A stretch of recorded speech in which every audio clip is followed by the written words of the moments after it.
जब से तुम गए हो, जिंदा रहते हुए मुझे मौत का एहसास कुछ इस कदर हो रहा है, मानो मौत मेरे साथ बैठी एक जिंदगी बिता रही हो। हमारे इश्क की दास्तान लिखी हो जिस पर, मैं तो वो किताब बनना चाहती थी, मगर जब से तुम गए हो मैं फकत उसका एक किस्सा बनकर रह गई हूँ। पूरी दुनिया साथ घुमाने के ख्वाब दिखाए थे ना तुमने, मगर जब से तुम गए हो ख्वाब देखना तो दूर, मुझे तो सोने से भी डर लगने लगा है। अब अपने पसंदीदा गानों की प्लेलिस्ट मैं किसी भी अजनबी के साथ शेयर कर लेती हूँ, मगर वो गाने जो कभी तुमने और मैंने साथ बैठकर सुने थे उनकी जगह किसी प्लेलिस्ट में नहीं है। वो तो ताउम्र मेरे दिलो दिमाग में कैद होकर रहेंगे, और जब भी मैं उन्हें सुनती हूँ तो वो मुझे उस समय में ले जाते हैं जहां तुम्हारे और मेरे बीच ये और ना ही कोई और था।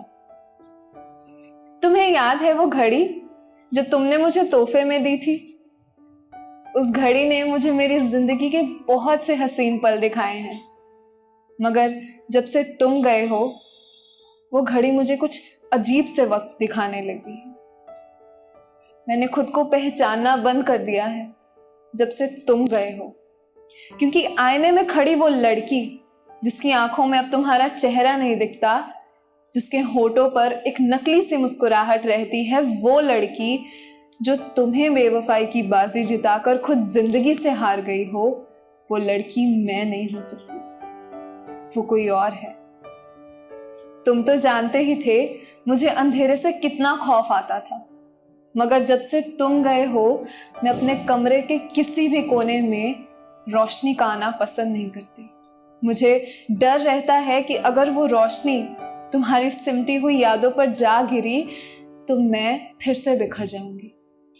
मुझे वो सब याद आने लगेगा जिसे मैं भुलाने की कोशिश में हूँ।